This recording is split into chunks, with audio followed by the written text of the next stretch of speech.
салом бинандагони азиз, таҳаввулоти охири Тоҷикистону ҷаҳонро аз студияи марказии радиои Озодӣ дар шаҳри Прага пай мегирем. Имрӯз чоршанбе 7 июл, Абдулло Ашруф ҳастам дар хидмати шумо. Дар барномаи имрӯз ин мавзӯъҳоро дорем. марде ки дар таҷовуз ва қатли руфейдои 8 сола дар ноҳияи Рӯдакӣ гумонбар мешавад, боздошт шуд.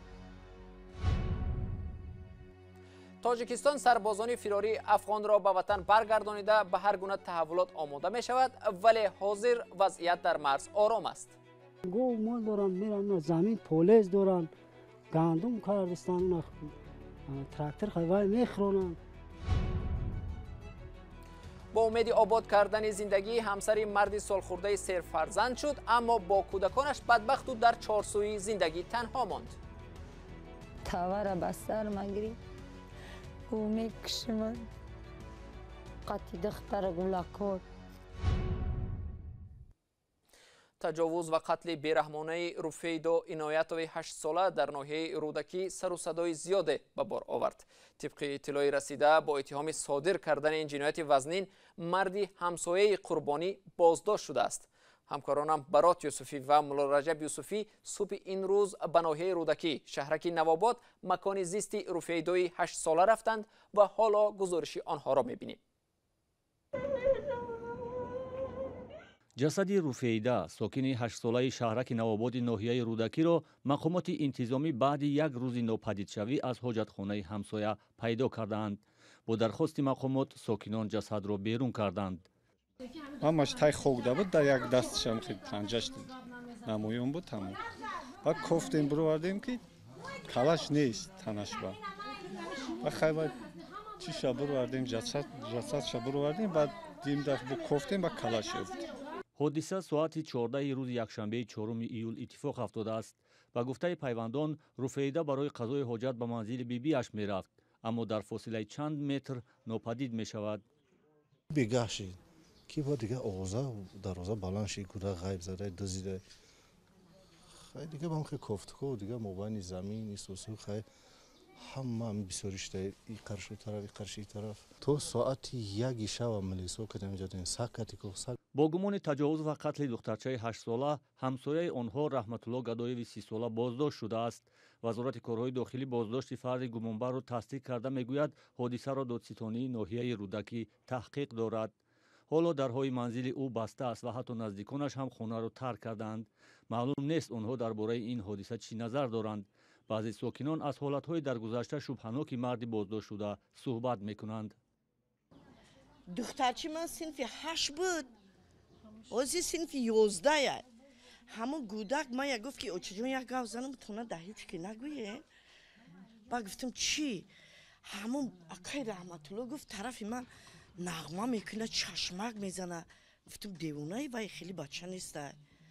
оча гуфт худо занам ая ки тарафи ман хеле нағма мекунад.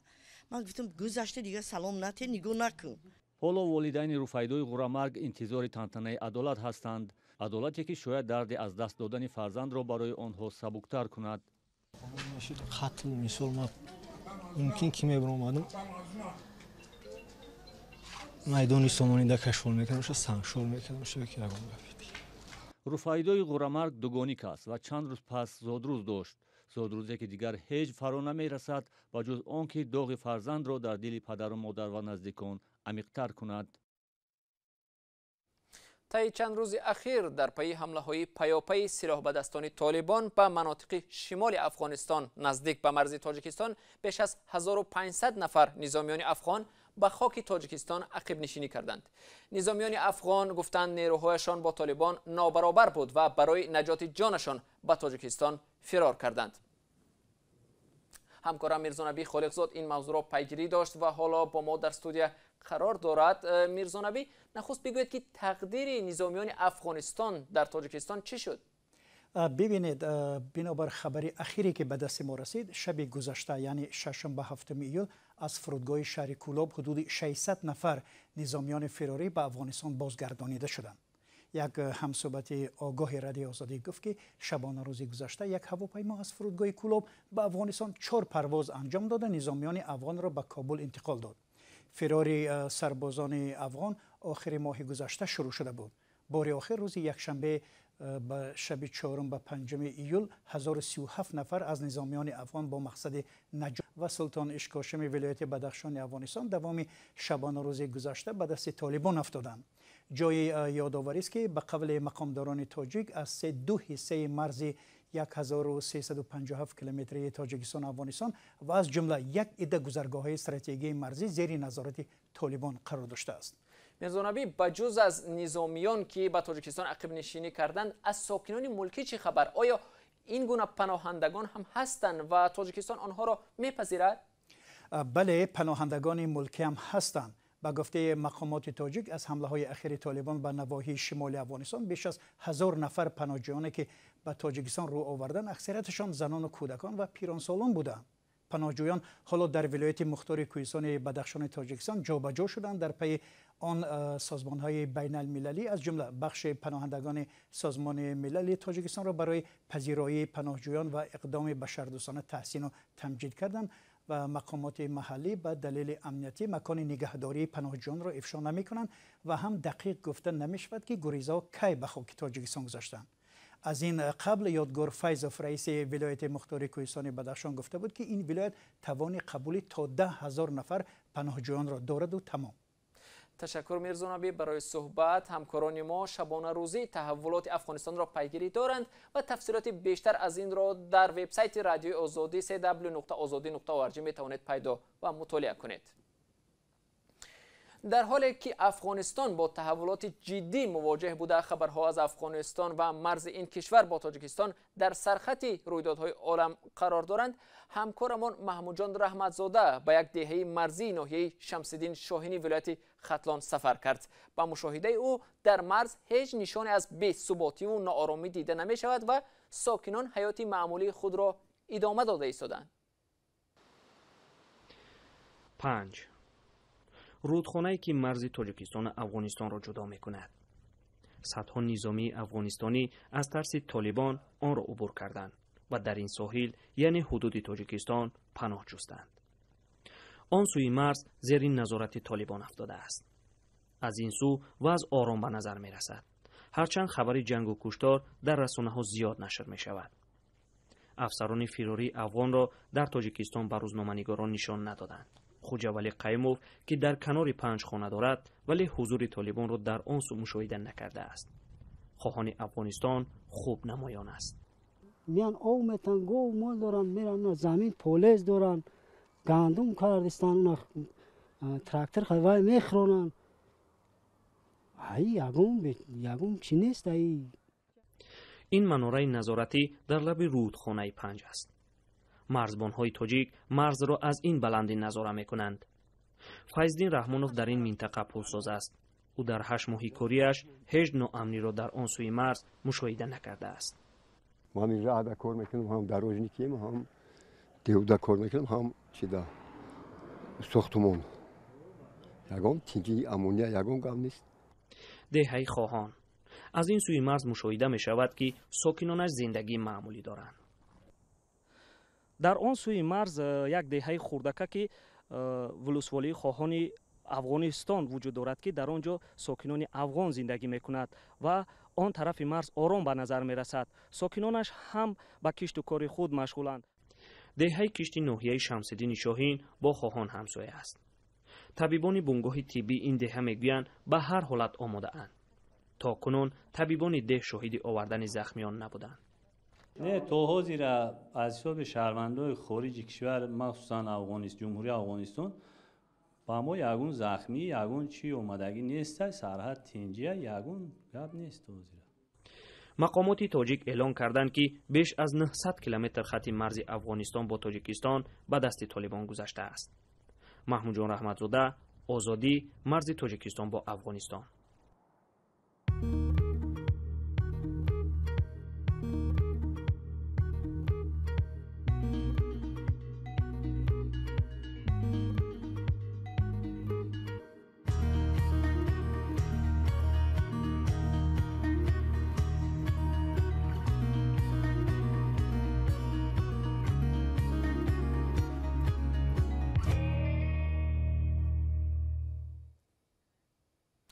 مناسبت به زنها در تاجیکستان در برخی از موارد هنوز مثل مال و اشیا باقی میماند. حالا به سرنوشت یک مادر جوان هوسما نیازاوی 35 ساله مادر 4 فرزند رو میاریم که نخست مایندر او را به مردی سالخورده صاحب 10 فرزند به شوهر داد.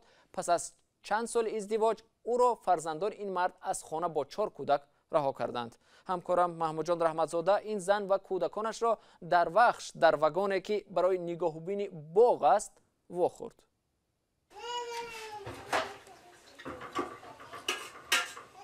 این یگانه خوردنی است که چند روز اخیر این مادر برای فرزندانش میپزد.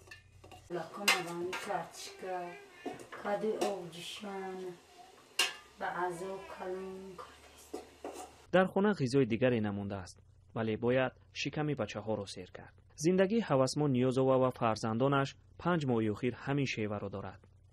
شوهرش 5 ماه پیش آنها را ترک کرده به خانه همسر اولش رفت. از او برای هوسما 4 فرزند ماند که باید کلانشان کند. وی میگوید زناشویی با این مرد پیر یک خطا و امر مجبوری بود. مایندن فهم کرد که مهمونی برا آقا همین سفید پیر مرا داد. 7 بچه داره، 3 دختر داره. در خونش جنگ و جنجال بسیار. اکنون هوسما و 4 فرزندش در دهه دوردست لاله‌زار ناحیه وخش در یک وگان زندگی میکنند. در این دهه آب را میخرند. مردم زندگی سختی دارند، اما او مجبور به اینجا آمده است. فرزندش زدن، بچهش گلکوم زدن، مرا زدن. دیگه مرا در خونش نایستادم. ناتوانی در تأمین خانواده و گرسنگی فرزندان بحث زن و شوهر را زیاد کرد و همیشه با خشونت نسبت هوسما تمام شده است. مرا با اومد در همجای زندگی کرد، تاور به سر مگری او میکشمد قطی دختر گلکات هیچ کنه بد مرا چکنه ما خودم گریختم خونه همسایه رفتم. همسایه من نصیحتش کرد. 2 فرزند هوسما باید در صنف 1 و 2 تحصیل کنند، ولی دوری مکتب از وگان آنها سبب شده است که آنها تحصیل نکرده اند. زندگی جا قین شده. این سبزواد آب برد. آب نمی‌آوریم بخوریم. یگان چی شرایط نیست در اینجا که دیگه بستیم. هوسما در عوض نگاهبینی باغ در این وگان اجازه زندگی را پیدا کرد. باغ پس از سیل خراب شد. او و بچه‌هایش به سرپناه ماندند. ما را میگن که اینجا خیلی بخیزیست. ما دم میاریم. ما نمیدونیم کی جا بریم و کجا. با یافتن همسر هوسما نائل نشدیم. خودی او سراغ درست شوهرش را نمیداند. شاید پس از این گزارش پیدا شود و به یاد همسر و 4 فرزندش افتد. الان جانی کیه بچه‌ها از اصل واقع خبر ندارند و بی‌پروا از مشکلات مادر گاه با یاد پدر میافتند و یگانه عکسی که دارند با هم تماشا میکنند.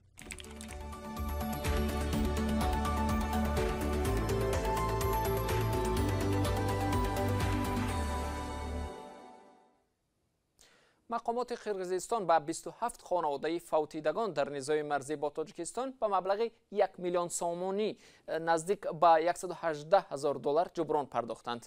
اویبک جونوشالیف معاون اولی رئیس دیوان وزیران قرقیزستان روز 6 ایول گفت که 67 خانواده دیگر که منزل‌هایشان در آن نزاع زیان دیده بودند از 50,000 تا 1 میلیون سومی جبران دریافت کردند.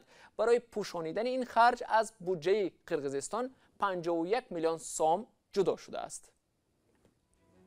بیننده ارجمند، وقتی برنامه اخبار آزادی اینجا به پایان رسید. تشکر از شما که تا این لحظه ها با ما بودید. گزارش های دیگر در سامانه رادیو آزادی www.azadi.org گذاشته شدند.